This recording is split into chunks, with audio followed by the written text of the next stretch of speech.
City of Sanford City Commission Work Session, Monday, January 11th, 2016, 4 p.m.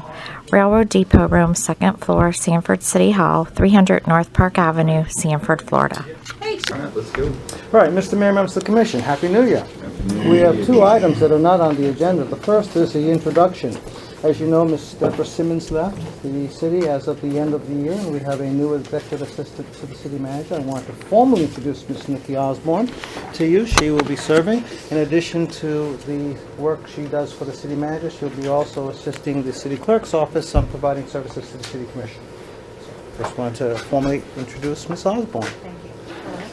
I'm going to say a few words on your new... Well, I'm excited to be over here. It feels like home being back here at City Hall.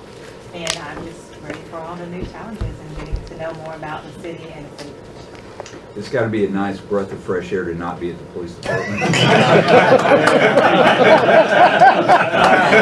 Oh, you can see him back there. Wow. Well, welcome back to City Hall.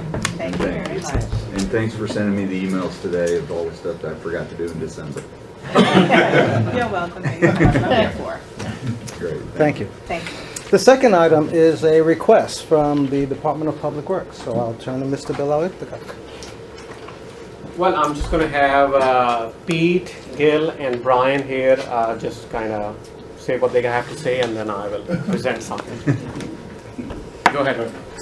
I'm Brian Knopka. I'm Fleet Maintenance Garage Foreman, and I'd like to say on behalf of Public Works, thank you for the unexpected holiday pay. And we have a small token of appreciation card that we've all signed. Oh, Thank you. Thank you. Gil LaRue from Street Department, Street Foreman. Thank you very much for holiday pay. It was unexpected. It most definitely did boost the morale of all the guys down there. It did. It really helped. It was a last minute thing. I believe I found out on a Tuesday or something, and it really was a heck yeah. It really was. It really was. Nice. Thank you all very much. Thank you. Thank you. Thanks for that. What these guys said, just me speaking from the street superintendent down at Public Works, and just to see the smiles on these guys' faces, because we don't always get things like that, and we get letters from people saying what a good job they do, and I try to boost their morale all the time, tell them what a good job they do. But when you add something like that with it, just to give them a little boost, and it helps, because they need things like that to keep them going. So thank you guys for thinking of us. It was a mighty thing that he done. So thank you. Thank you. Yeah. And here is the card signed by all Public Works employees. Thank you.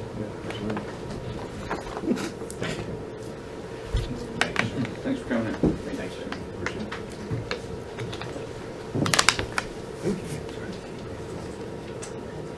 All right.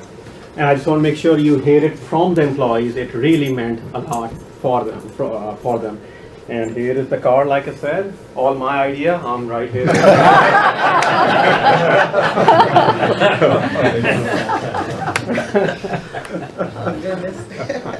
All right, thank you. Thank you guys. It says, I'll read it to you, happy holidays, and a big thank you to you, Mayor Jeff Triplett. You're the best mayor of the city. I don't know about all that. Yeah. Like I said, my idea. Oh, that was good. Yeah. Mike has a little something. We'll have a big something. Just get outshine, man. Thank you, Mr. Mayor, members of the Commission. The Public Works Director came to me and indicated they wanted to make some presentation. And so we thought at the beginning at the 4 o'clock meeting was the best time, and they wanted just to say thank you.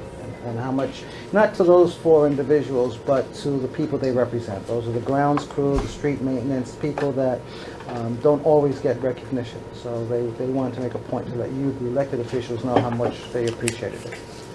Thank you very much. Moving on, if we're ready. Yes, sir. Continuing with our department presentation, this afternoon we have the Utilities Department. Paul Moore. Thank you. Mr. Moore? Afternoon, Mayor and Commissioners. We're doing a little update for the utility department here, and as we all have is PowerPoints. So I'm going to start her off. Here we go. The utility department has a number of responsibilities and challenges, from water quality. Used to be in the old days, you wanted to just provide enough water to folks. Now it's make sure it meets all standards, provides for growth, and it's good for you. Plus, we balance it with the cost for everything. As of October of last year, this was a little snapshot how many customers in water. We have a little over 16,000. Sewer customers, almost 15. Reclaim, almost 3,000.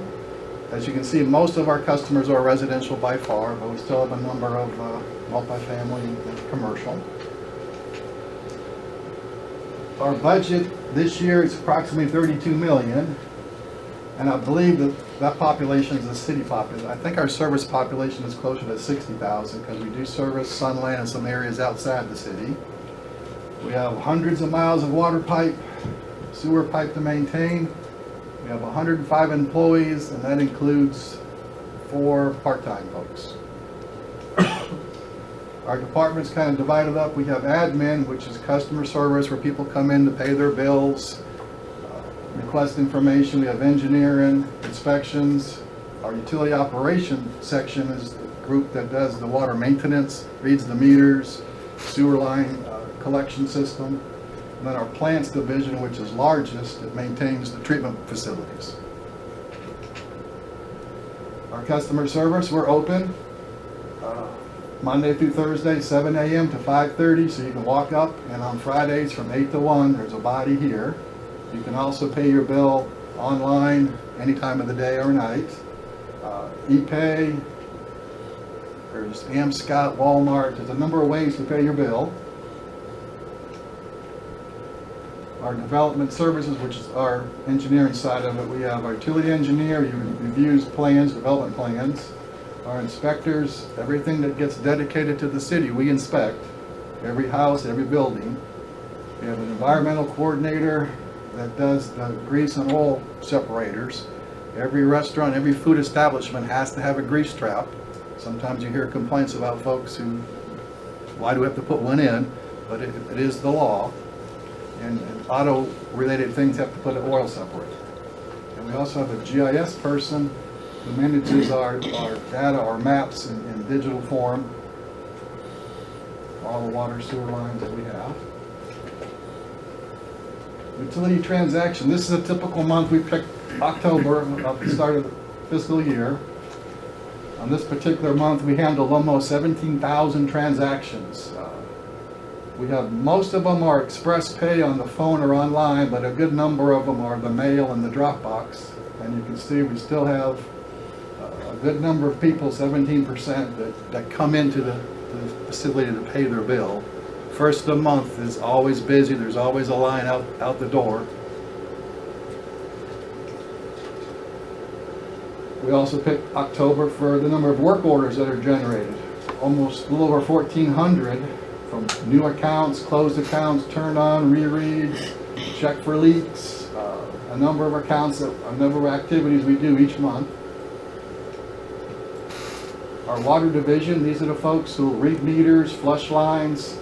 We have a unidirectional flushing program that we do periodically to flush the system.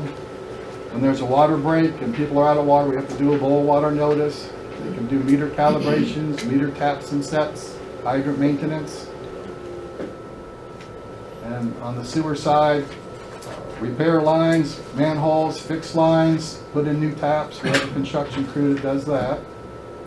We tend to tear up the roads, and sometimes Public Works has to fix them, so we thank those folks. Our plants division, we have 2 water plants and 2 wastewater plants. The water side, when you add it all up, we have a permit from the Water Management District, 9.58. That's how much water we can pump out of the ground. We have a permit for that. A couple years ago, and still looking at, they tried to cut us back a little bit, and we got an attorney. We worked with city attorney's office, and we worked to keep our allocation where it is. So If we didn't have the allocation and eventually we run out of water, the next source is the river, which is much more expensive. Our two wastewater plants, the biggest one is here at the north plant on the lakefront, and the south plant is the newer one down on South Cameron past the airport.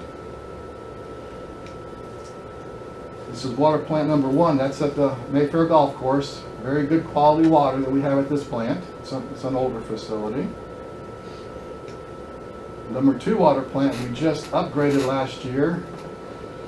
This is an aerial that shows the plant. Over to the right, the little blue tanks, we have carbon filters.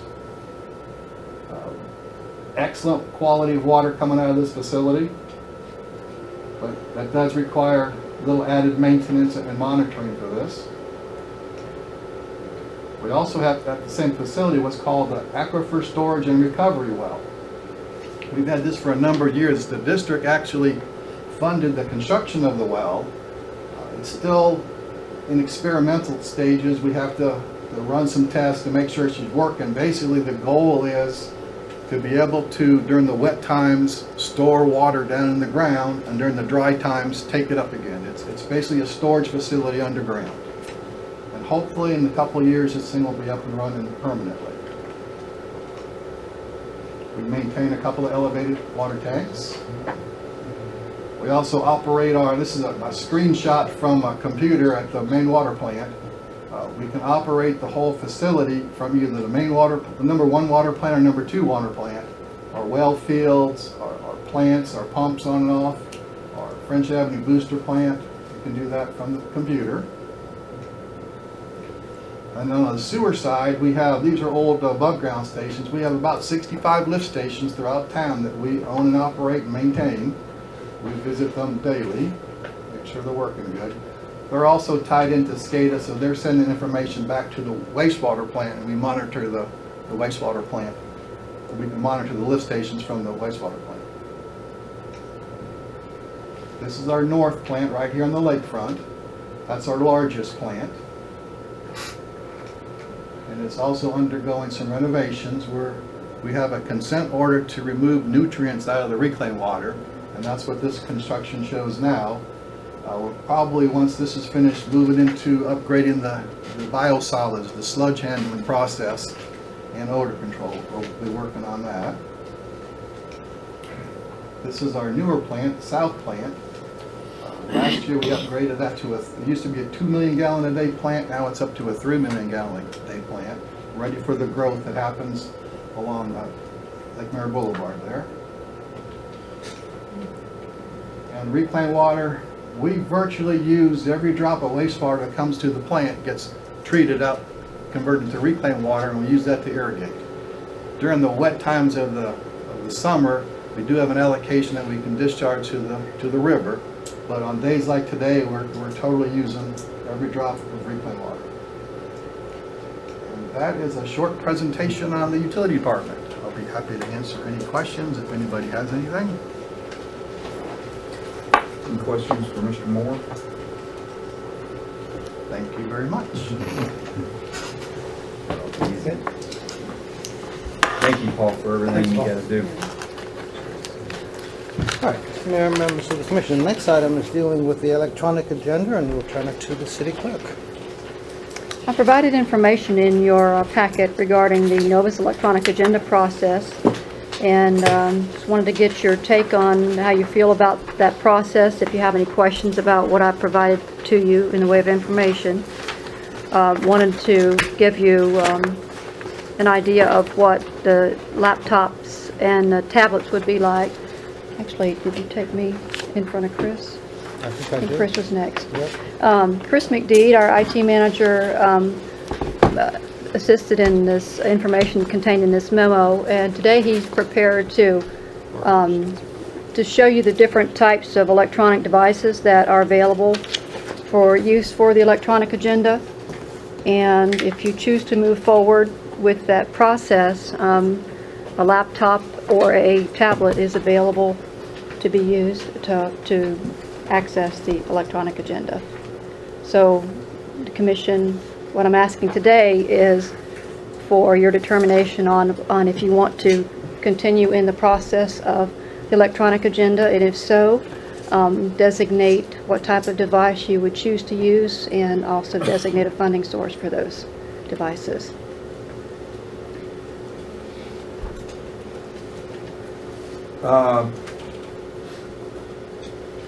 I guess the question I have for the Novus system is there the capacity on that to take notes off to the side of the actual agenda? Because you said it comes off as PDF, but I was sitting there trying to figure out how I was going to take my notes as going through it. There is. There is. Tracy worked with the Novus agenda in Deltona when she was there, and she's our expert in this field. So I'm going to defer to Tracy to answer your questions and give you whatever information she can help with. So yes, they can. Yes, they can take that. Is this a touchscreen device? Yes, sir. So do we have the ability with the stylus just to write directly on the document? Absolutely. Yes. You could also use the OneNote product, which comes from Microsoft EA. It's a full note-taking. Basically, it turns that into electronic note-taking device. I think if you're like me, you want the notes right there on the Yeah, I gotta have it. on the document, not on a separate. Yeah.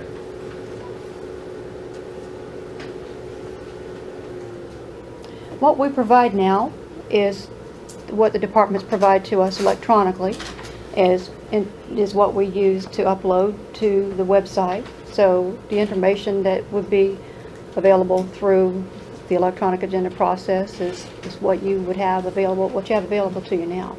So it's really commission decision on whether or not you want to continue doing what we do in the way that we do it, or if you want to move forward with the electronic age and utilize that process.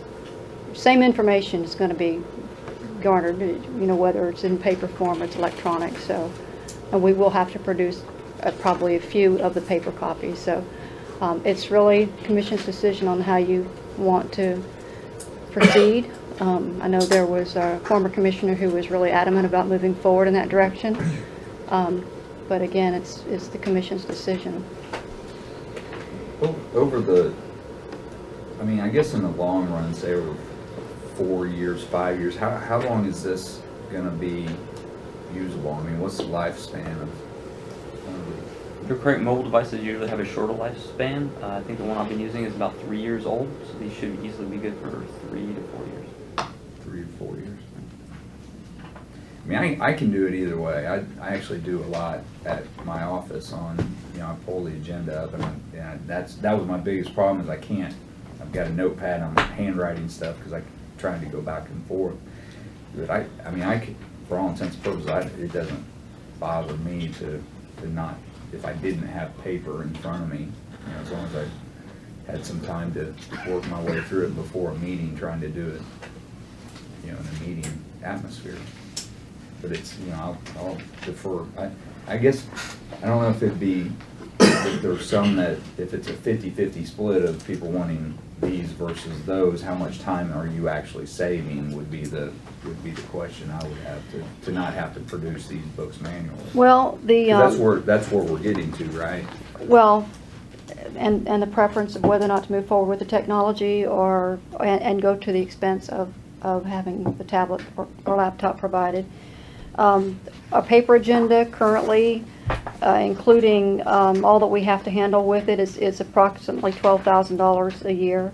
We, between the clerk's office, the three of us collectively each month spend about 36 hours processing the agenda, because right now we deal with paper.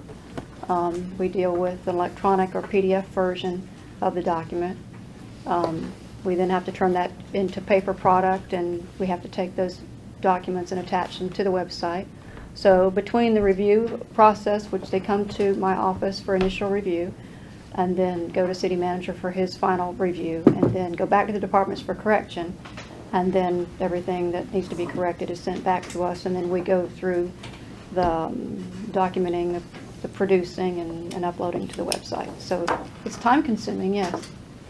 But the difference between what it takes on an annual basis, the average annual cost to produce a paper agenda is approximately $600 for paper and about $11,000 for clerk staff time to review, copy, and upload to the website.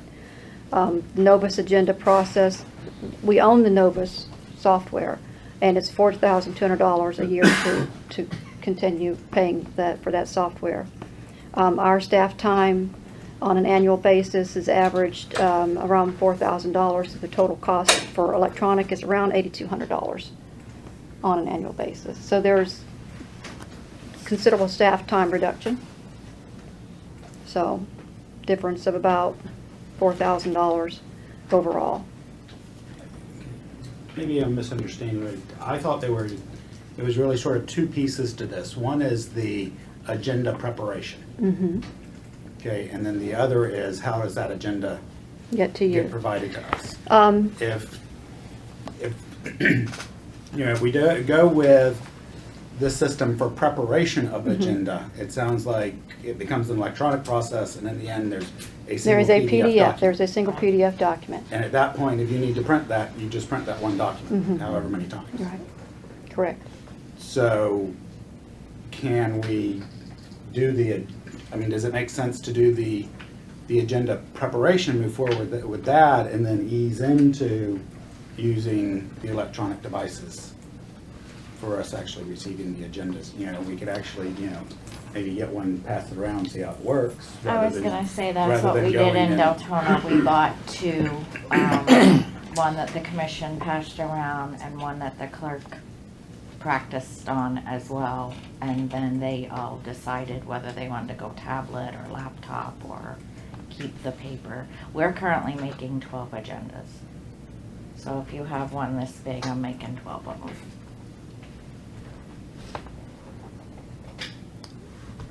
What the departments would do is upload their document in this same format. This is what we provided to the project manager at Novus. And each department is responsible for uploading their information into their agenda item, and it's all done electronically. So they will know, right now they submit an original and a copy of their paper agenda document. And that's including their memo and their backup, whatever. And you guys have seen a considerable thickness of documents before. Try not to produce those of late because they're just too much. We usually have some for review, and that's indicated in your agenda memo when we have those. But each department is responsible for uploading their documents for the agenda, and that would come to us in electronic format, which we would review and make necessary suggestions for corrections. Mr. Bonaparte would review it as well, and then basically we're just bypassing the paper product. So then it would come back to the departments for corrections, and they would correct their document, upload it like they did originally, and provide it, let us know that that's the final, and then that's what we would use to what we call stitch the document, which is taking every piece of paper and all the backup, giving you basically what you have here in your agenda packet, only it would be in one PDF format. And is there specific software that we use to use that PDF, or is it just a PDF that we can put in into I don't whatever know if software? Novus Agenda provides something to review, edit, and add notes to that PDF. If not, there are a number Okay, of so PDFs. I guess that's really my question. Was Set it PDF. Novus specific? Okay. I'm not aware of what Novus uses, so I don't. When we did it, we stitched the PDF, and that was through Novus only. And I don't know if anyone's familiar with Dropbox. Mhm. That's how we got them to your tablets. We put it in Dropbox and it went to each individual. Do you know if they did take notes on their tablet, or They did. they did? But they could actually, like, write notes on their agenda? Yes. Okay. So we have to find software for that. Okay. And that might come at that's an additional cost, right? I don't know, Chris. Are you familiar with Dropbox enough to know if there's a cost associated with it? We already have a Citrix file share. That's what we subscribe to. It's very similar to Dropbox, Mhm. except it meets a lot of the other law requirements. Okay. So we use that same exact concept, same exact deal operation. Okay. Well, I know Velma's all in, so it's just a matter of the rest of us trying to figure out. I'm a team player. Is that New Year's resolution? Yes. No. Well, I would hate to buy 9 devices and then 5 people say, I really want to go with paper. Yeah, I mean, I'd be more than happy to go to that, to not have to lug this around, to be honest with you. create a lot less work for you guys.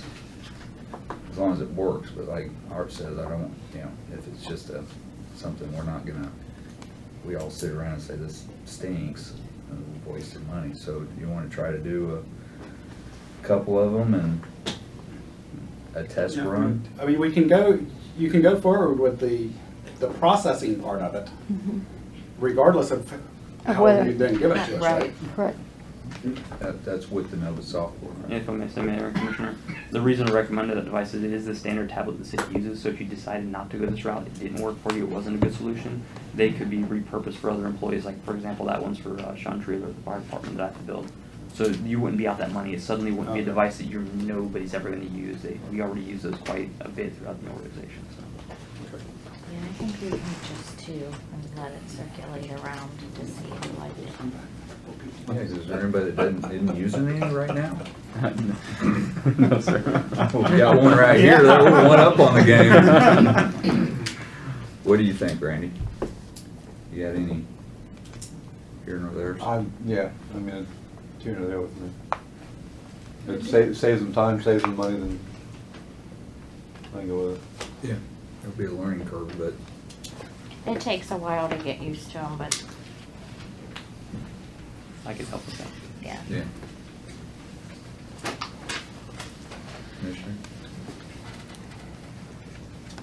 I can multitask and I'm a very, very good learner. Okay. All right, does that give you some direction? We just need a funding source. To coin Mr. Bonaparte's phrase, what I'm hearing from you today is Where's Patty? a general consensus to move forward with the electronic agenda process. Yes. Um, And then- to not purchase tablets at this time, or did you want to purchase one or more, or what did you want to do a laptop, tablet, what was your preference overall? Or did you have, I mean, you don't all have to have the same thing. If one had a preference for a laptop and the other for a tablet, or what kind of initial investment would you want to make into this process? I can't do a tablet, so I don't like the way they type them. See if this this keyboard feels comfortable. Oh, well, that'll work. That's what you call a two-in-one? Of course, I'm thinking I'm already. Yeah, that's fine, that's like my laptop at the office, so. I thought You really meant want a the- third device. Well, If you have your own. If you have one. We could upload it to your own device. I'll try it that way first. Well, yeah, I've got a laptop at the house. You've got to tote that around now instead of your binder. And don't put it in the closet. Well, And except don't what I give like it to about, Chase to I like take to school. the fact that it's touchscreen and being able to just hand write the notes on there. Yeah, I agree with that. So you want to try a couple of those? I mean, that's probably the. I mean, we all know what a laptop's like, right? So I would, if I could use mine. Yeah, and I'll try it on my iPad. So I said we get two of those, one for us to pass around and one for y'all to pass around. Okay. That makes sense? Yeah. Take it out of economic development. So what,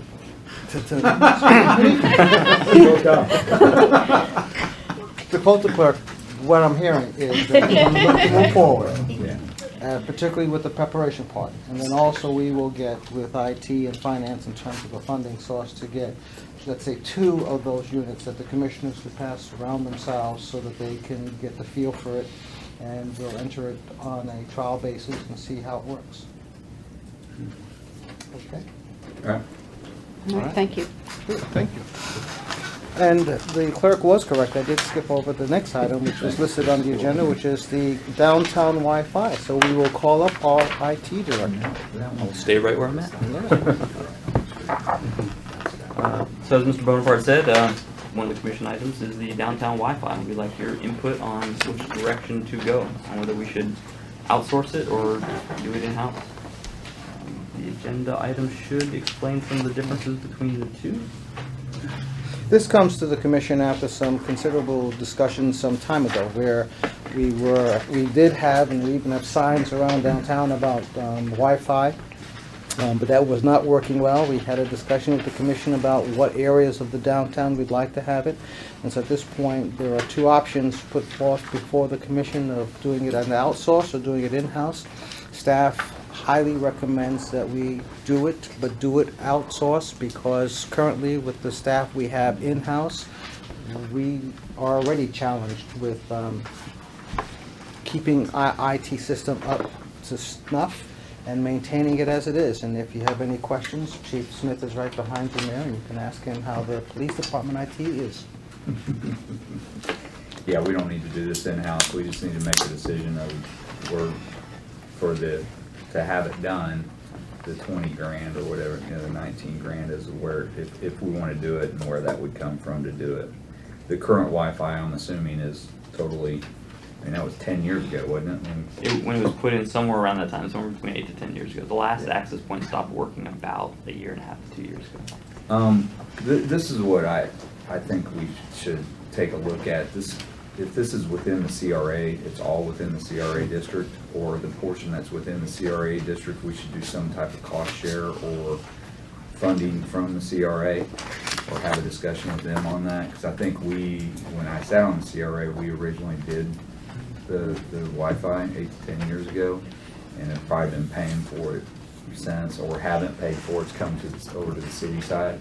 And so I think within the economic development and that side of the CRA, I think there should be some type of cost share or 10-year agreement.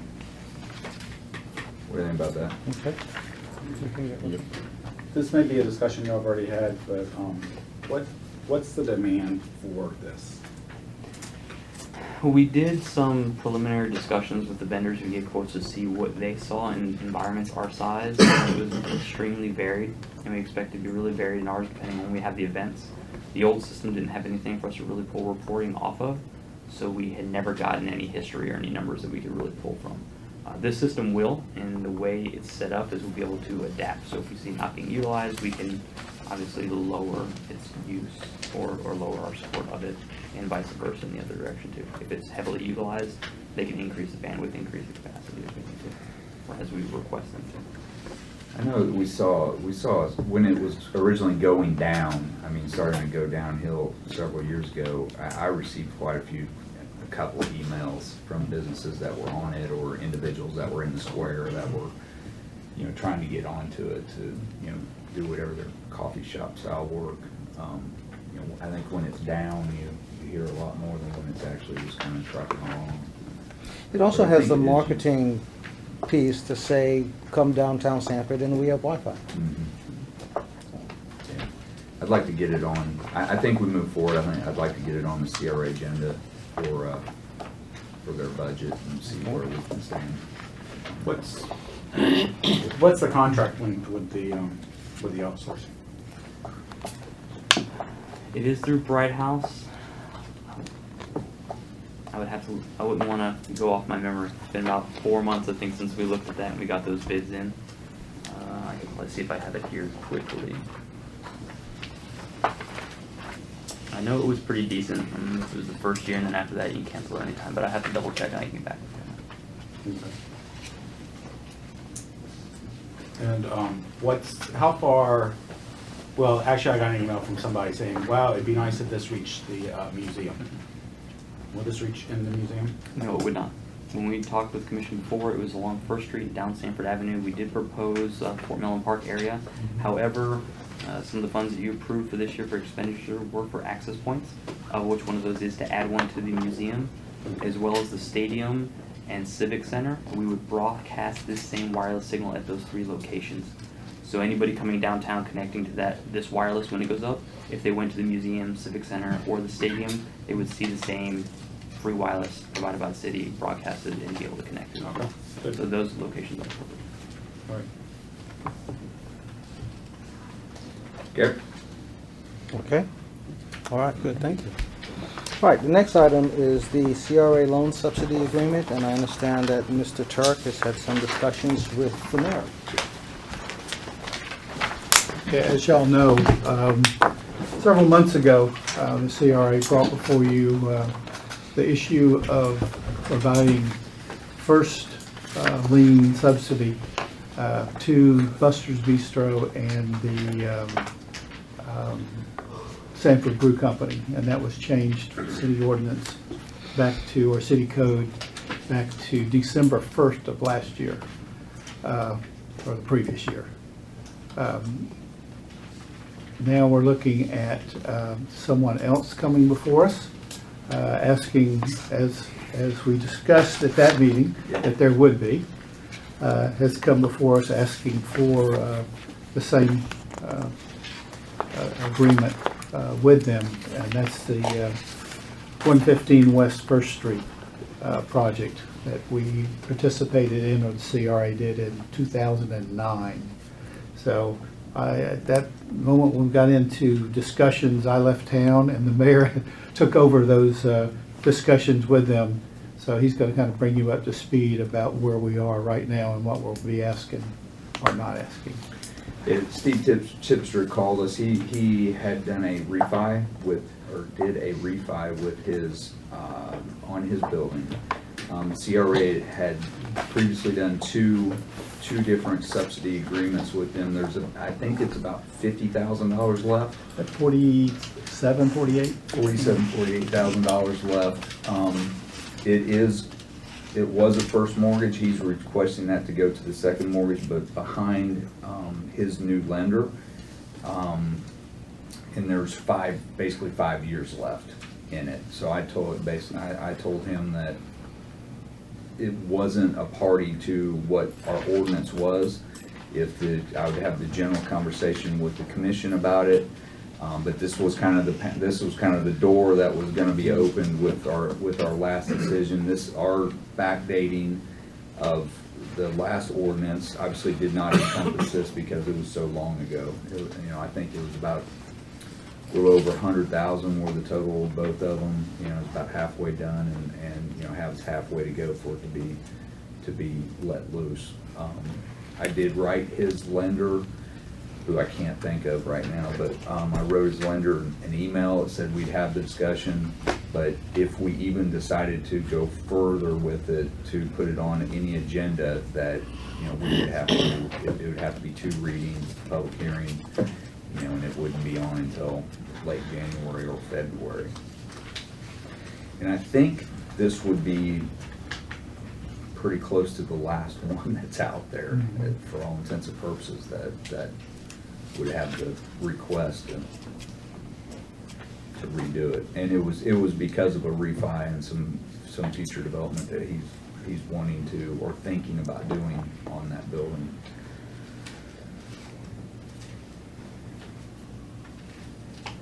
So that's the question in front of us right now. Do we want to hold a public hearing and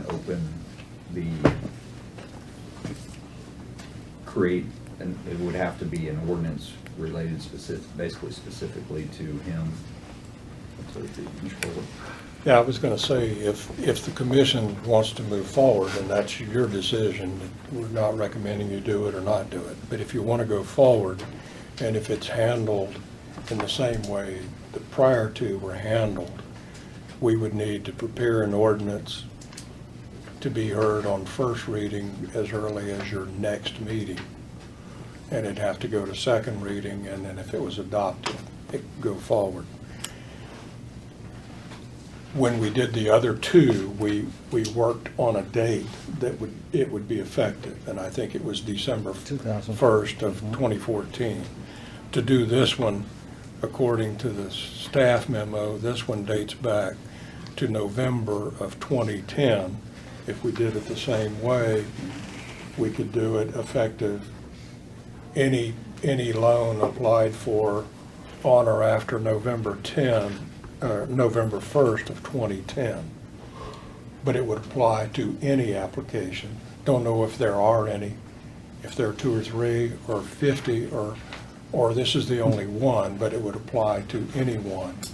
We don't recommend that you approve a specific one and not another one similarly situated by date or something else. But that's the way it could be accomplished if you wanted it. I'm actually okay with this. I was always under the feeling, even on the CRA, that it was a second position. So, I think we need to do a little bit of maybe a little legal research, make sure that there's nothing in there that, there's no foreclosure process pending, or right now we're just really relying on what he said. But if there is a pending refi, or there was a recent refi that this was a part of, and we can get the documentation for it, he's 5 years in for all intents and purposes, and he's done everything that he's said he's gonna do up to this date. There's nothing, and I'm not questioning if there is, but I think a little bit of due diligence before we just transfer it out. If you did approve it, first we do the ordinance when the ordinance became effective, or while parallel to the ordinance becoming effective. The applicant should formally submit something, and then based on that, a title search could be done, just as we would have done initially, to see who the owner of the property is, what liens there are, if any, what mortgages there are there any unpaid taxes, are there any other types of liens or bankruptcies or anything else in the title. Sure. And that would have to be clear before an approval for subordination to the existing mortgage could occur. Does it, the current ordinance calls for that? The current process calls for that. Yeah, and we think this is the only other one out there? I was trying to think of some other ones that are out there, and I really can't. Because really, at this point, even if there were more, I'm almost ready to just say, if you refinance it according to the same standards we're saying the new ones, Right. then what's the difference? Yeah. In hindsight, maybe we should have done, we're trying to control it a little bit more than that, but, these are approvals via the CRA that have the due diligence of it, and it's, going into the value and the increase of the building on the, the money's controlled, so to speak, as it goes in. It's my understanding that there is someone looking to put a business in there, and that's why he's doing this right now. Yeah, because Princess Theater's out now, so it's vacant. Okay, does anybody have any adversary thoughts to that? Can you put it on? So are we putting a new date, or are we just saying if you finance or refinance? Or are we checking and see if there are any other ones that we need to worry about, and if there's none others to worry about, we just go with the date and not worry about it? Yeah. My recommendation would be that if staff could quickly check and let us know by the first of next week if there are others similarly situated, and with the concurrence of the commission, we could bring an ordinance for first reading at the next meeting with the date of November 1, unless there's a reason to use another date. I'm not sure. I just want to open it without knowing what's there. Okay. November 1 of 2010. Okay. So if it's all right with the commission, staff will check to see what other ones are available or possible, and get with the city attorney's office, and assuming there's a manageable number, whether it's 1, 5, then the city attorney's office will go ahead and prepare for the next meeting the appropriate documentation and or legislation. Okay. All right. Great.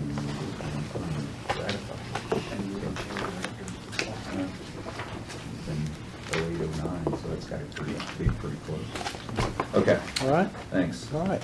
Also, Mr. Turk, the next item are the management partners' recommendations. There are 71 recommendations, and we did provide to the commission with the current status of where staff is with those, but there are some that are policy issues, and we've been bringing some to those as over time. We did discuss the selling of the golf course. We did discuss the selling of the museum. And it's noted, I have been in touch with the county manager. We haven't pursued that, but the idea is, are there opportunities to do something jointly with the county? What you have on today's agenda are 3 recommendations that require commission consideration. One is the creation of a city manager's economic development advisory board. The other is the creation of a rental housing inspection program. And then the third one is the creation of a building preservation licensing program.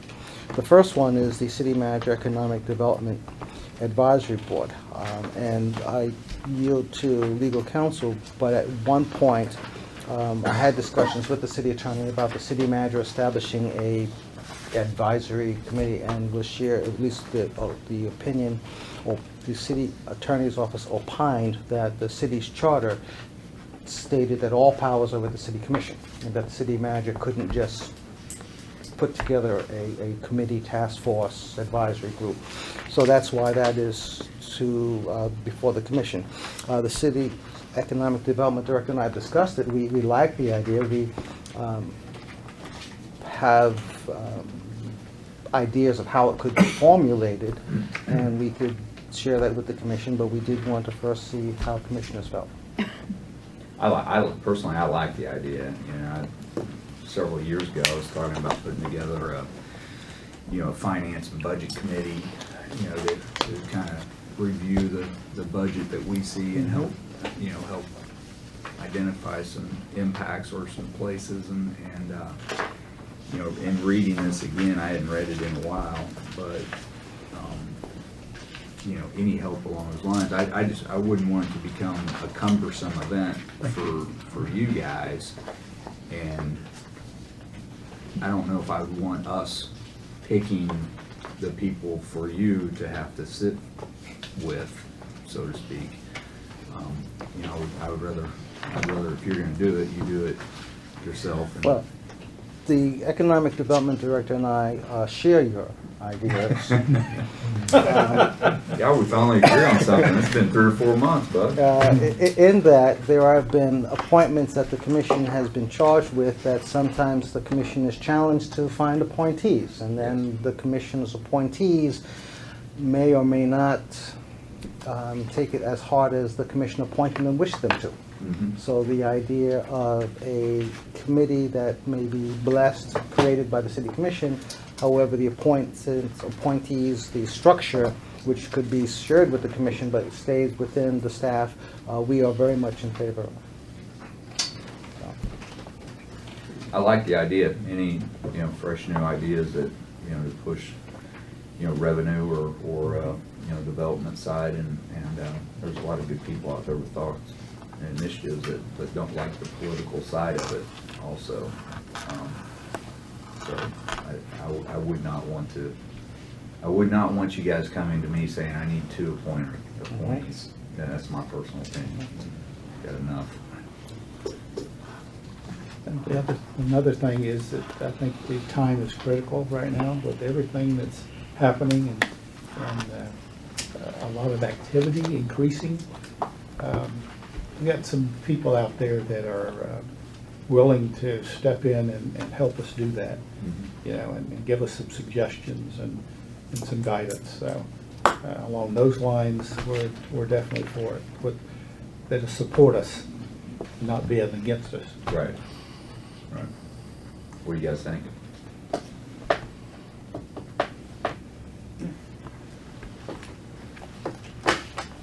Okay.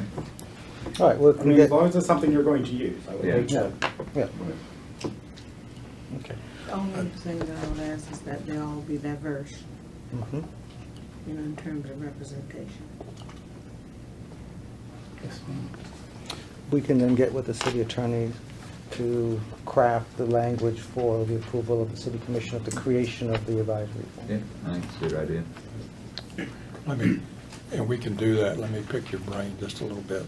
I think there are 2 ways to do it. One, we can get with staff, get their ideas, and put a structure through an ordinance or a resolution of how it would be structured. And then get it to you as a staff recommendation to adopt and approve the delegation of authority to the city manager and the structure. Or we could do a 2-step process, and I recommend, I think, what I just said, but The other thing would be, one, to bring something that delegates it to the city manager, and then second, bring it back after it's delegated for approval on the structure. But it seems to me one will get you there quicker. Yeah. Is that what you'd Yeah. like to be done? Okay. We'll do it. We'll work with you. This advisory board would fall under the same board processes? It depends on how we structure it. Okay. Which we'll discuss Okay. staff and attorney's office and see about which way to go. Okay, I just wanted to clarify Yeah. and eventual clarification whether or not it'll fall Yeah, under the full final assumption. structure will dictate how it's done, et cetera. Okay, very good, thank you. One thing that I would ask, and I don't know how you would be able to control this, whether it's even legal, to select persons who find that it's important to respect the mayor and the commission. You know, as I said, I don't know how you do that, but I think that that's very important. Certainly on our part. Not that agree, I'm Commissioner. not saying agree or Mhm. disagree, I'm not talking about agreeing, disagree, but actually disrespecting, that has happened. Mm.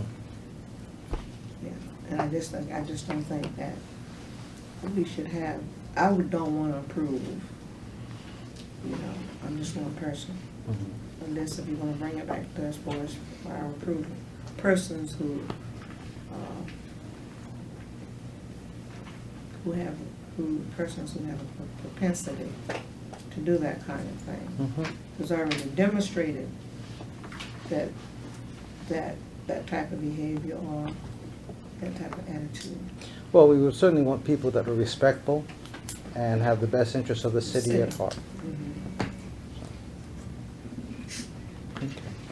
And their salaries will be paid out of the mayor's budget. Everything falls into economic development. Okay. Quite we'll- possibly they could all come live with you. Exactly. Right. Meatloaf night. So we'll get with the city attorney and follow through with Okay, that. whatever you think is Okay. best. All right, good. All right, next item is the creation of a rental housing inspection program. And for that, I'll call Ms. Darrell Presley up. We've done some research on that, and I'll let him share with it, and then open up for commission discussion. Good evening, Mayor and Commissioners. Initially, taking a look at this recommendation, conceptually, it seemed like it might be a pretty good idea, that it might be an answer to some of the age-old problems of dealing with some blight conditions and kind of certain landlords that don't take care of their property. But as I got more into it and started really checking with some cities that have done this or tried to do this, what I found out is that most of the time the concerns have outweighed the benefits of the program. One of the things is the increase in the cost, both in particular to the landlord. That cost typically gets passed on to the renter. The ones that are most impacted by that are going to be the low-income rental properties. That's an issue. Sometimes that can price things out of the market, individuals. Also, there's the cost to the city. The programs are not self-sufficient. They generally cost more than they bring in. And that's another issue. It would require increased staffing, these inspections, to do a thorough rental inspection with our International Property Maintenance Code and make sure it adheres to all those standards would require a substantial amount of time on the inspector's part, and there's certainly a high staff cost to that. So for those reasons, it's my recommendation that we not at this time implement this, but I'm open to whatever questions you might want to ask. Mr. Mayor, members of the commission, I've been in communities that have had programs or put forth proposals for this program because, as Mr. Presley said, it has on the face the idea of improving the housing stock. There is what I have found in the past, political issues where you have apartment buildings, or because normally it's for any unit 4 or more. If you have somebody renting out the house they used to live in, then that's not the case. But if they have 4 or more units, well, to have it as the recommendation by management partners to be cost effective, where it's not costing anything, then there has to be a dollar value for every inspection. You have a number of individuals and businesses that currently have 100, 200 apartment units.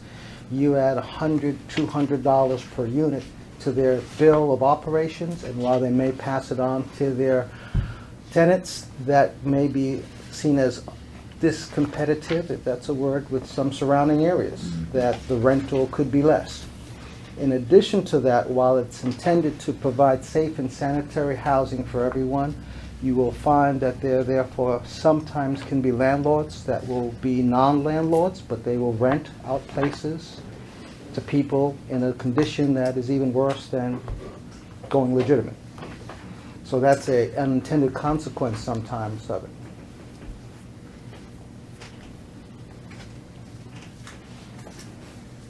I'll go with the recommendation. I mean, on both of these, this one and the next one's coming up, that's, for me, is how are we really gonna even control I can't it with the imagine. staff that we have, and not bringing on additional. I can't imagine how horrible it would be to try to implement this. Yeah. It would be wonderful if you could and it worked, but I just can't imagine that it's going well. I mean, I would rather see it, you know, if there's more we can do with the rental registration process we already have, do a better job making sure we have everybody registered, keep an eye through code enforcement on things. I think we're a lot better off than trying to do this. Agree. Okay. All right, the next item, I'm going to call on Mr. Gibson, is the recommendation about creating a building preservation licensing program. By the way, both of these recommendations have wording from management partners indicating that many Florida communities have established such programs. Darrell shared with you that he was able to find one in that, and then Mr. Gibson will share with you that we have found one that's on the books, but not necessarily really being operated. So I'll turn it to Mr. Gibson. Yes, thank you. Good afternoon. As the city manager indicated, management partners indicated that many Florida cities, as well as others throughout the country, I did specifically ask management partners to provide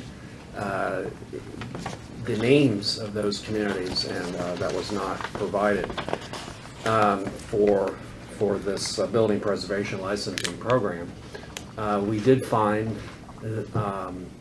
a program that our sister city Oviedo adopted 1 year ago, and my understanding is Mr. Colbert's firm assisted the city of Oviedo in adopting the ordinance that went in effect January 2015, and it is to have vacant buildings registered for the purposes of primarily to get the buildings in a state of compliance.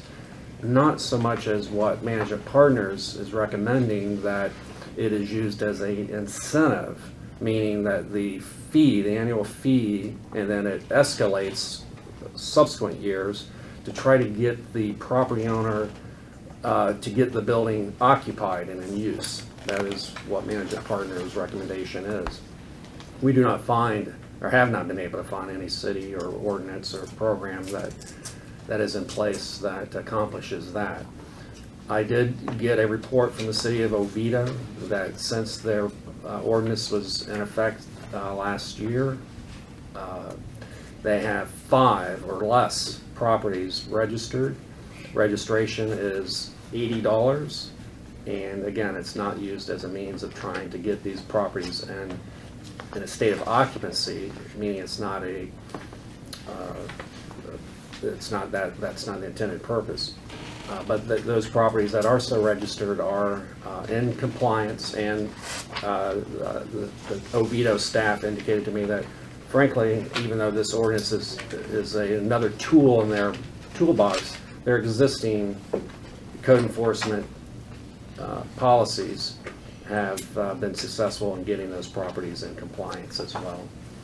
So again, at this point in time, unless staff here can find a more effective example of how this program would benefit the city of Sanford, I'm not in a position to recommend we move forward.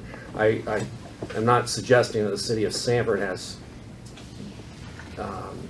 the same number of vacant buildings as perhaps the city of Oviedo. We certainly have, in my opinion, many more of those, but we do have a challenge in terms of identifying those and then being able to monitor those appropriately. So I do think if we move forward in this regard, we definitely want to look at the administration challenges of this program as well. So we're going to continue to investigate and keep the City Commission informed if we find a viable tool to implement. But again, I yield to your direction. I don't think we have the administrative capabilities right now for this one either. I mean, I think both of these kind of fall under code enforcement, that, you know, this talks about the facades and the views and this, that, and the other. Well, you know, something that's in major disrepair, and that's working with law enforcement and code enforcement to identify it, or if there's transients using it, that falls under that. I can maybe see some benefit of adding vacant properties to the rental registration process so that we have, you know, a database of who to contact. But I don't see it giving us a whole lot of anything towards getting any property changed. But, you know, it might be worth looking at, you know, and Chief may be able to weigh in. If you had a contact for a vacant property, would it make it easier on us if there was a law enforcement or code enforcement issue? It would probably make it easier for both law enforcement and fire, considering we had the issues a little over a year or so ago with vacant homes going up in flames throughout the entire city. And then trying to track those individuals who own those pieces of property was very difficult to do. And that gets pitched as this is a benefit to the property owner because we'll have a way to contact you if there's something wrong with your property. I agree, Commissioner. I think that's a great benefit of having that information tracked, monitored. Just anecdotally, I'll share with you from the City of Oviedo's ordinance, ordinance number 1608.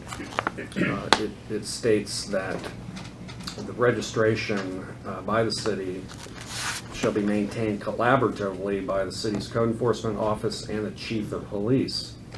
And when I spoke to the Oviedo staff about this, did they find the genesis of this ordinance predicated on trying to mitigate vacant properties because of criminal activity? And the code enforcement manager indicated, no, it wasn't so much criminal activity, although the subject properties had graffiti. It was actually due to concerns with fire and arson matters. So your reference to having it available for not only police, but for fire too, public safety, I think is a great idea. And I'll work with Daryl's office and the building office to see how we can proceed on that basis. Okay, we have the register of foreclosures for a similar purpose, so that we can go ahead. As Mr. Gibson indicated, the management partners report talks about this as a recommendation as opposed as to incentivize property owners to take a vacant building and do something with it. There's a market component to that we don't control. Yeah. I see it from, since Art said that, I see it more from that, or Chief, from that side, more so than I do the push of the market. You know, it is what it is at some points, but, and then that actually falls to the code side of it, with how it's written in my book. If you're adding another layer of administration and it's bureaucracy. As it relates to, quote, economic development, it takes more of a stick approach rather than a carrot approach. So it's, again, a policy decision as far as whether that's the direction the city wishes to take. Yeah, I don't know if I'd be in favor of taking it from the economic development side. the stick versus the carrot, or however you want to call it. But life safety, if you could figure out a way to do that, I might feel a little bit better about it. All right, well, staff can get within staff and come up with something to propose, get with the city attorney, and then present a proposal the commission can consider. And if if it's unattainable from your guys' office, because you guys are the ones that are gonna have to administer it, just throwing another piece on just to be throwing it on when it's something we kind of should be doing anyway, if it's, I don't much like doing that. Yeah, from a code enforcement perspective, we're already covered. Right. If there's a violation, we have everything we need to do to go after it, but there may be some other values. I want to throw out something else that's sort of related. Because I got a call a week or so ago about some possibility of 4 or 5 houses in one neighborhood that are being squatted. And they're all foreclosed properties, and it's an issue. I understand it, and I talked to Daryl about it. It's an issue of being able to establish whether a property is legally leased or not in some instances. And I talked to, is Paul still in here? I talked to Paul, and Paul may have part of the solution, because to get water service, you have to provide a copy of your lease. So since everyone's in the room at the same time, I thought I'd throw that out there, because I think there's some working together that may give us an opportunity to settle some of those throughout the city. The only problem I see on that side is I get a lease, I can't tell if it's legal or not. We look at it, we try our best, but it could be a very professionally done illegal lease or forged lease, and we don't know the difference. Could you require that they provide contact information of? We can. We already get a lot of people complaining that our process is too cumbersome already. They can think, well, I can call FP&L, I can do all this over the phone. And we require some information. A lot of people don't like what we already require, but we can require additional information. We just take the brunt of their. We do get a lot of complaints about the process, that people find it easier, whether it's cable, electric. The city's process seems cumbersome, and you have to come in sometimes.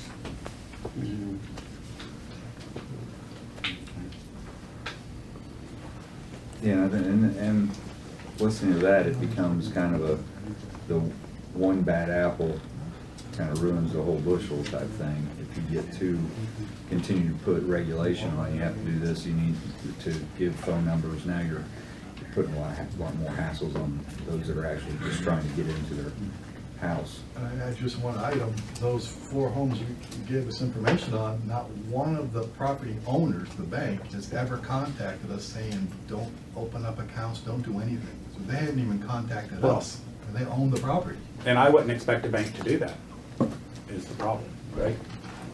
Well, and that's the problem, and particularly the one where the lady passed away. In that case, it's actually gone through foreclosure. The title changed in December. It still hasn't changed with the property appraiser's office, because what happens, a lot of times the banks and mortgage companies don't actually record them in the public record. So they don't make that change in a timely manner. So again, how do you, proving that somebody's there, that they're trespassing or whatever is a criminal issue. To actually get somebody out of a house, there has to be an owner that can be established, and that's always been one of the big challenges, whether it's a legitimate lease or a fake lease. But there's people that break into houses and then create fake leases and then rent them illegally. There's people that just move in, but it becomes even when they turn the water off or even the power off, they're not. Well, if you pay the power bill, they're going to leave it on, right? You turn. They can still be there illegally, and it's very difficult to legally get them out if we don't have an owner that we can latch on to. We can get a fine against the property, we can do all that, but actually getting them to leave gets to be a very challenging process.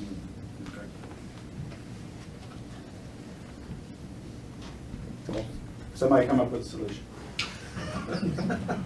Chief. economy keeps going, the banks will sell those houses sooner or later. You can't put them out, just pass them out of it. But you can't unless you control it. That is the bank. That's why they shoot squatters down in the Dominican Republic. If you're on property for more than 5 days, they just shoot you. Okay. Okay? Thank you. Right. People get a check on their property, they get shot by a squad. Right. Can't say those for more than 30 days, it becomes their squatter right, or something like that. Costa Rica, something like that happened, 5 neighbors and went to kick everybody off. And, well, What, wound up missing? All right, just to summarize, in terms of recommendation number 22, the city's economic development director and manager will get with the city attorney to come up with language in terms of creation of a city manager's economic development advisory board. The commission has decided not to move forward with a rental housing inspection program, as well as not to move forward with a building preservation licensing program. However, staff will get together to see about coming up with a registration of vacant properties. I think that's a fair assessment. Okay, good. All right, next item on the agenda are the regular meeting items. There were a couple of items that we thought we'd like to just take a little time to see if there's any questions, also to explain. The first one is amending the classification to take a police property technician position, a regular full-time position, and create 2 part-time positions, and so I'll call on Chief and Fred.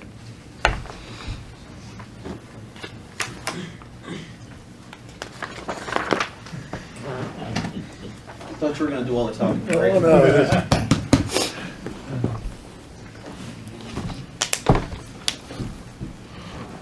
Go ahead, Chief, please. Thanks.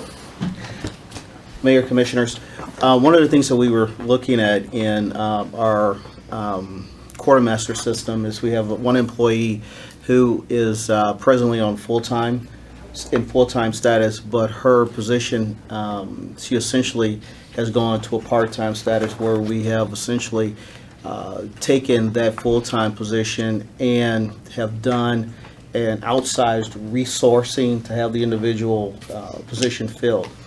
What we were able to do was come up with the ability to keep both the full-time position and a part-time position by reducing the full-time position to 2 part-time sections. So we have 2 people essentially covering the position in part, 2 people filling the position, a full-time position, with less pay than we were with a full-time position. The additional income to fill the position is coming from our overtime budget to offset the additional costs, which is just covering the benefits. That's it. And it does give additional flexibility with one person being out. If it's just one person, then they're out. But if you have 2 part-time, then you can have some additional coverage. So the person who has the position now full-time wants to be part-time? That's correct, sir.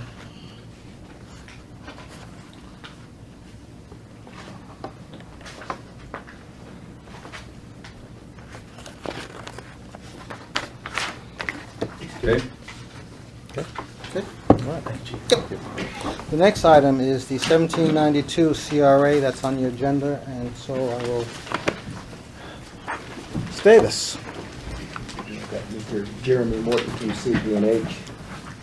He's the designer of the project. This is a project, as you may recall, the city has been able to get with the county's 1792 CRA to come up with a recommendation for improvements, streetscaping, landscaping from Park Avenue to First Street. And we had taken this before the county CRA. The original budget prepared by CPH was one amount. We then had a revised budget, which was significantly more. The county said, come back with a different number. We did. We've now gotten the county approval of a certain number, but now we need the city approval. So. That pretty much sums it up very well. So, when the bids come in, the only thing I don't like about, as going back and forth on this is that we get into overruns, or we get into, the bids come in higher and they're basically saying, you take it out of your funding. I want to make sure that it comes in this or lower, you know, even with some contingency, so we don't have to have that conversation. Our discussions, and please correct me if I'm wrong, is that the county approved the budget. As you know, the original budget had a contingency, and the county directed us to take out the contingency. We as staff have concerns when you're doing a project like this that does not have contingency. Yes. And you're right, there is a county amount that they're willing to put in, depending on how the bids come in, and then even after the bids come in, assuming the bids come in favorably, we get into underground work and find out that there's some change orders. Where's that money going to come from? And the county has indicated. So yes, we've talked to Sonia as well as the commissions. They said if there are changes above what our contingency had in there, which we had removed, that we would go back to the board for approval. And ask for more money if need be. Okay. So they were receptive, because at one point they were not receptive. Correct. Okay.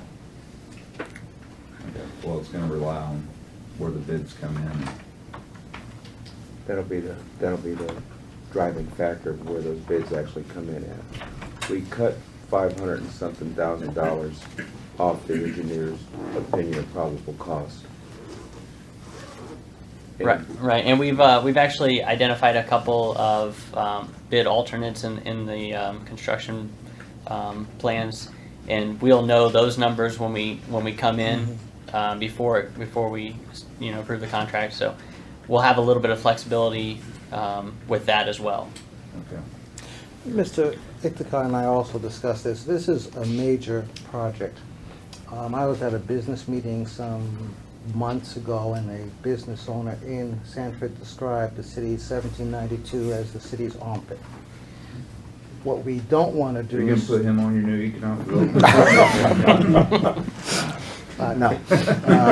What we don't want to do is a project that at the end of the day we spent $1.9 million and people don't see a difference. Right. No. So some of the niceties, the brick sidewalk stamping, or some of the things to enhance it, that's important, not just widening sidewalks or doing some other things. Right. Well, I think it's new, all the lighting's being changed. I think DOT actually made it, So there's added to it. correct. There's decorative light fixtures. And the county added some things. Well, DOT's added some stuff, the county's added some stuff. There's some mast arms where they're getting rid of some of the cable signage that's over by the school. And then, of course, the decorative brick pavers that are going in where they're taking out all the grass strip there between the curb and the sidewalk. Right.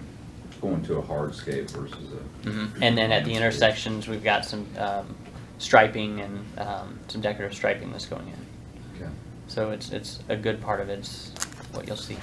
But as far as overhead, the only thing overhead will be just the lights themselves, that the wire that loops lights together currently goes underground. Right. And then There's still going to be power. There's a fiber optic cable too that the county has, and that's going to be going underground that's going as well. but that's the only one those are the only two things above ground, because the power is all.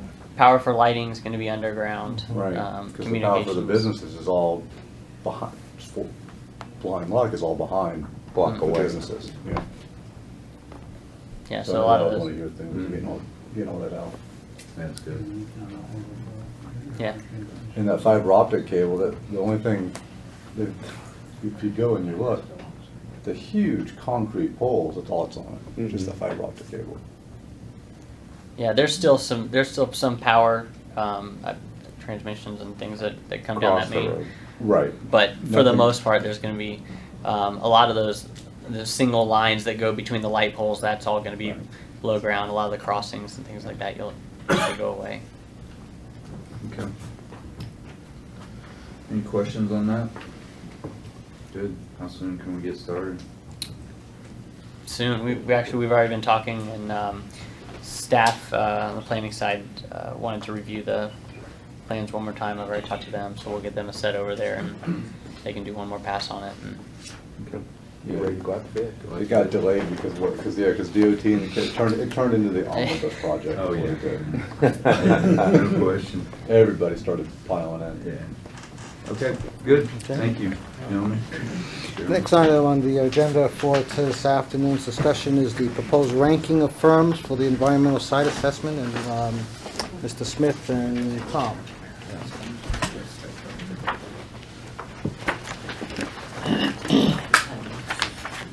Good afternoon. The city has been awarded a $400,000 federal grant from the EPA to do brownfield assessment citywide. It's a citywide grant, can be used anywhere in the city. It is only for assessment. The first round is. It took us 3 times to get this grant, so we're proud to have it. It is a 3-year grant. I've attended some of the EPA training sessions already, and they emphasize that this is just the first step. They don't want to be the last step for the city. They want you to do the assessments and then apply for cleanup monies from them to actually make the sites that you identify productive. So we're optimistic if we can identify some sites with the assessment grant that we can then apply for cleanup monies and get those areas cleaned up. It can be used on city property, private property, with access agreements to enter private property. What you have before you is we solicited to get a consultant to help with all the EPA paperwork, also do some of the environmental assessments, the phase 1, phase 2 assessments, help us with those things. All those costs are reimbursable by the EPA grant. So we're just asking the commission to approve the rankings. The next step would be for the city manager or designee to negotiate the fees for that grant and then get to work. I will at some point in time, once we get the consultant established, come back to the commission and talk about an advisory committee. Again, we can come up with some suggestions for that committee, but it's meant to be a community outreach program and to include the entire community with selection of the sites and also what is done with those sites afterwards. So we'd like to form a committee. We will have some kickoff meetings with the public to explain what the program is and what we're doing and why we're doing it. There'll be literature, there'll be social media, that type of stuff to let the community know what we're doing. So you're good with the applicants to be in a long-term relationship with them for all intents and purposes? We are. We had a good, we had I think at least nine submittals. The committee went through those 9 and whittled it down to 3 or 4, and then we did asphalt presentations and meetings, and we're comfortable. They all had experience. The top 2 firms had extensive experience, and we have a good consultant. This consultant wound up actually helped us get the grant itself, and they went through 3 years with us, so they're responsive, they're good to work with, and very competent. Okay. Any questions for Mr. George? No? Okay, thanks. All right, the next item is moving on to the referendum of the election for utility buyer, but we wanted to see if the commissioners had any other questions about any of the other agenda items. Okay. All right, the next item then is the utility flyer for the referendum, and I turn to Commissioner Woodward. Here is what we put together. And passed around some staff. Dan King weighed in on it some. The 4 pictures here are really placeholders. Bob and Lisa have come up with a couple other pictures for us to use there. I'll give you a couple minutes to read it. Can we hold this for just? I gotta make a phone call real quick. I'm sorry.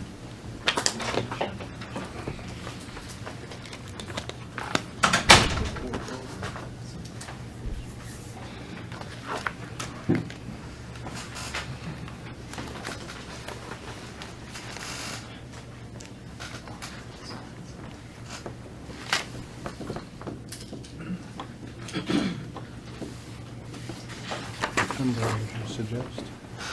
What number would you suggest?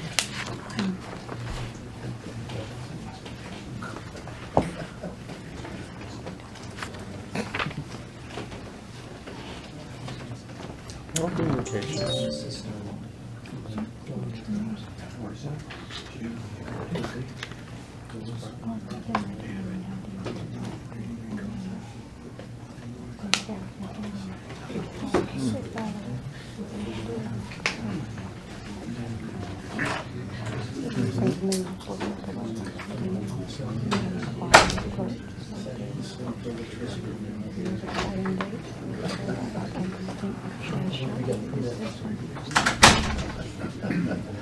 Sorry about that.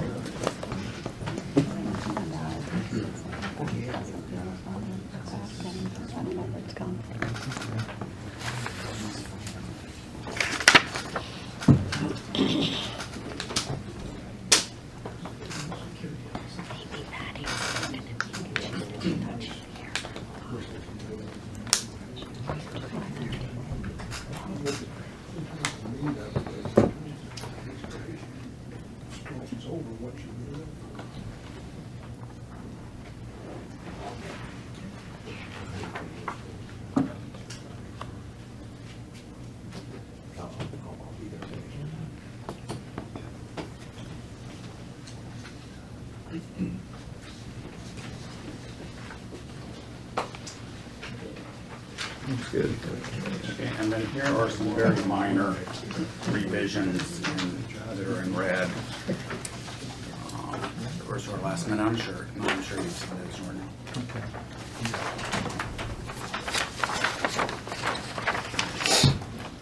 Just make a little more readable. Mm-hmm. I like that number 1 change. That was Dan's. I don't like it that much.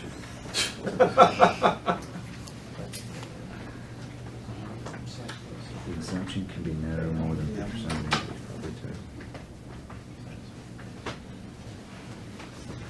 Like half, no more than 50% of the increased property tax.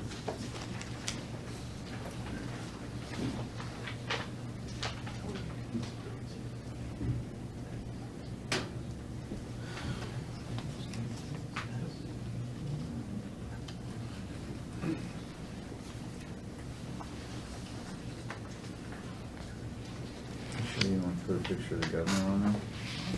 It's a placeholder. I don't know, I can like that picture. I don't have my glasses, so I'm having a hard time seeing it, but I do see. Yeah, actually, all these placeholders, we have a better picture of the First Street project. We actually have a picture of the Hernan building under construction. Okay. I think the top one is probably okay. That's that one. And this one is, that's the online labels place. Oh, yeah. While it's under construction, we could, what else did, we had something else. Harrison. Yeah, but Harrison doesn't pay property taxes, does it? I thought since they were aviation related out of the airport, they didn't pay property taxes. I don't play ad valorem. Okay, Bob's saying they do. I don't think they do. I think they pay, all they pay is the lease fee? The lease, sales tax to the state. That's all we get out of that on the lease.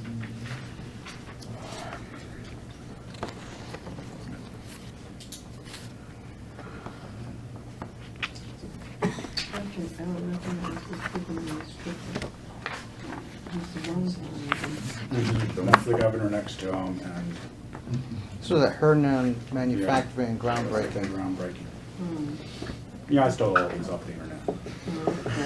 And the purpose, and I don't want to speak with the commissioner, is to show what is it with, to be indicative of, you see the crane, in other words, construction, you see the shovels to say new things are coming. That's the idea. Yeah. It doesn't have to be these pictures, but the idea is. Right.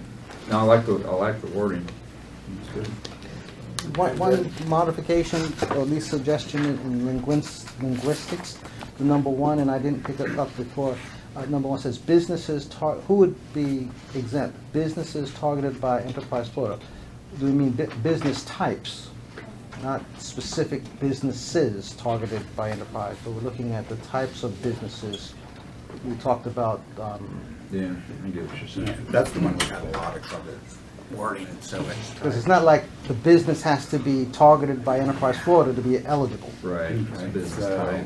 Because originally, we had industry at one point, but it's not all industrial, is why I changed that out. Like, we could go back to industries.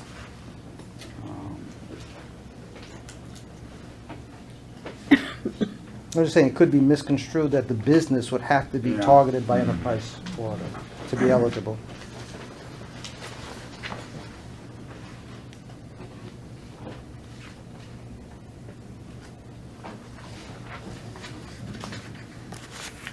Just in terms of word count, should I just go back to industries? It still appears as if Enterprise Florida will have to be targeted industry. I think businesses is nice, it's just that, I don't know, we want to say business types.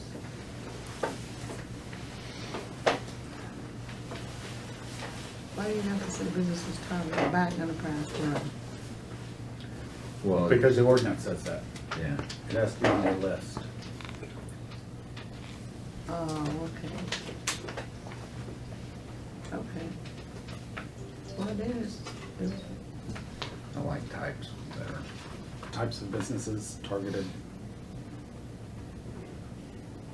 Business types targeted. Business type targeted.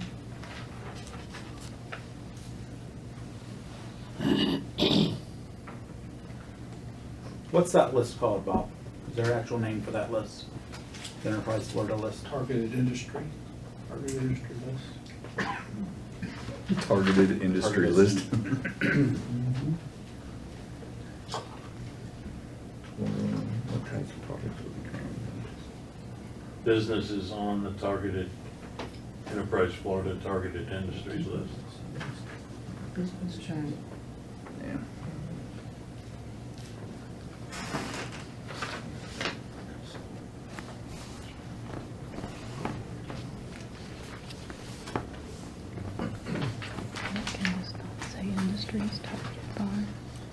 Well, that's what we used to, and that's what we moved from. So we still want business types or just businesses on the Enterprise Florida targeted industry list? Can you get all that in there? Mouthful. I didn't down that. And the concern for saying industries, But that's actually what the list is called, Yeah. right?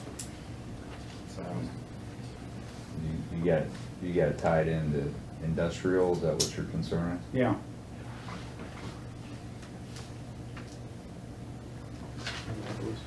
I don't know. Industry. Call it by name. Industry, enterprise Florida industry, or industry list. This is targeted by Enterprise Florida industry list. I think that's what Dan said in the beginning, I think.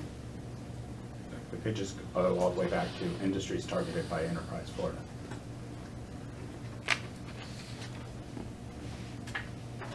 I think that rolls actually even better than business type. Industry, yeah, I wouldn't get hung up on industrial Okay. versus industrial, industry versus.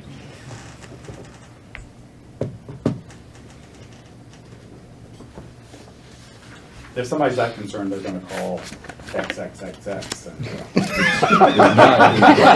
Not my house, by the way. Everyone's sending me your mail, I don't want your phone calls. And I suggest, we put a webpage on and it would have, at a minimum, the agenda memo that we had. Because that did a good job of really explaining things, and then a copy of the actual ordinance, and then I'm sure we'll come up with some other.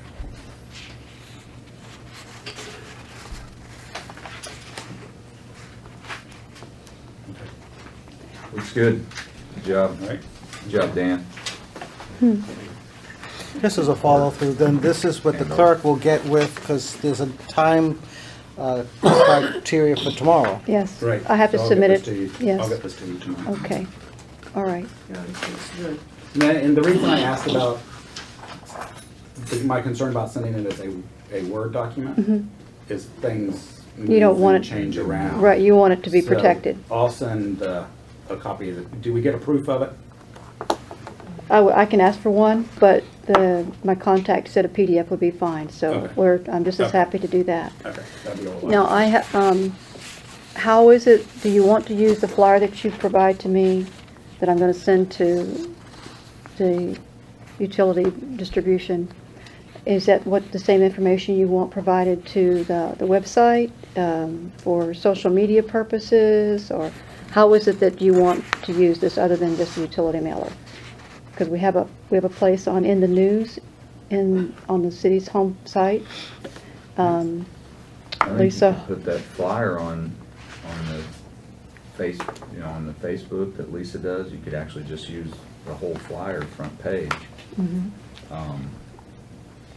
And on the website. Okay, Lisa, do you want to speak about the social media outreach that you were telling me about the other day? To note something. We have the next door. We're on Next door. right now, and the city manager's getting ready to review the press release to send out. But we are currently up and running, and so that's another avenue to get the word out to verified Sanford residents, which right now is about 2,900. But when the press release goes out, they claim it's going to go up substantially, and these are residents that are verified.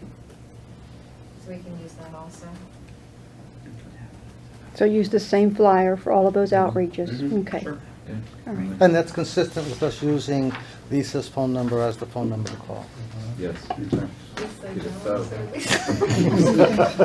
at 10. What number do you want me to put on there?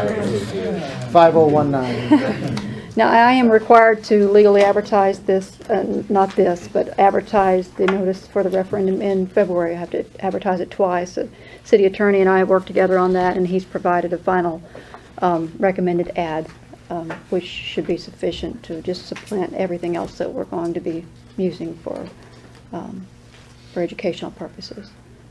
Okay, and we can put a page on our website with this address on it. I'll defer to Lisa because she works with a webmaster. Yeah, we can make a special link where you can say whatever, Sanford referendum, and then link it. And Lisa, the correct number is 5019? Yes. Okay. Who's that to? Lisa. Economic The communication officer. Communication. Okay. Okay. Oh, and just as an aside, I have a preliminary estimate from the Cathedral Corporation, which is the supplier of the, handles the billings for utilities. And the cost estimation to do color, one side, is about $1,200. So do we want to designate a funding source at this point, or just Economic development. economic development? Okay. Yes. That's what it's for. There's your tool. And then There's a tool. also in that email, Cynthia, was the reference to checking with Bill because we may be going over the limit on number of inserts. I've already checked with Bill, and we're okay with that. There was Cathedral had some concern about the cost to mail it per piece, but according to Bill, there's just a I don't know what you call it, buck list, and this flyer that will be going, so it shouldn't be cost prohibitive. Okay. But anyway, Cathedral will bill them, and whatever the cost is will be. I'll have to have a designated funding source, so I'll get with Bob and get the account number for that. So we're good. Good. Sounds like a plan.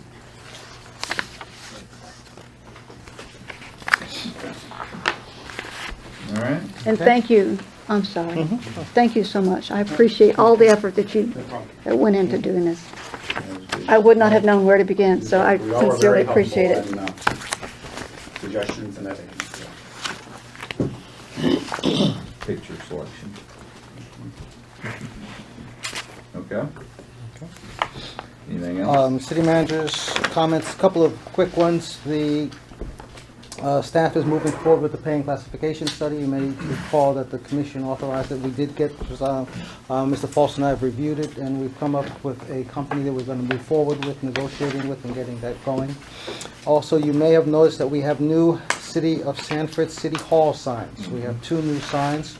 When we last came to you, we noticed that on Seminole, there's nothing identifying this building as City Hall. So we got with Public Works, and rather than putting the same marking on the wall, they went with a more economical decision, and they have the nice black signs. There's one in the parking lot off of a park and one here on Seminole saying City of Sanford City Hall. So if you're driving on Park, although you can read it, it's easier to see that this is in fact City Hall.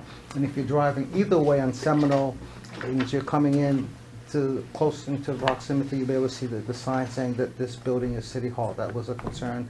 As I was at a meeting, I believe I shared with you at the zoo, and told somebody just go to City Hall and they can just take Seminole. But when they come down here, there's nothing on Seminole identifying us as City Hall. So I don't thank Public Works for that.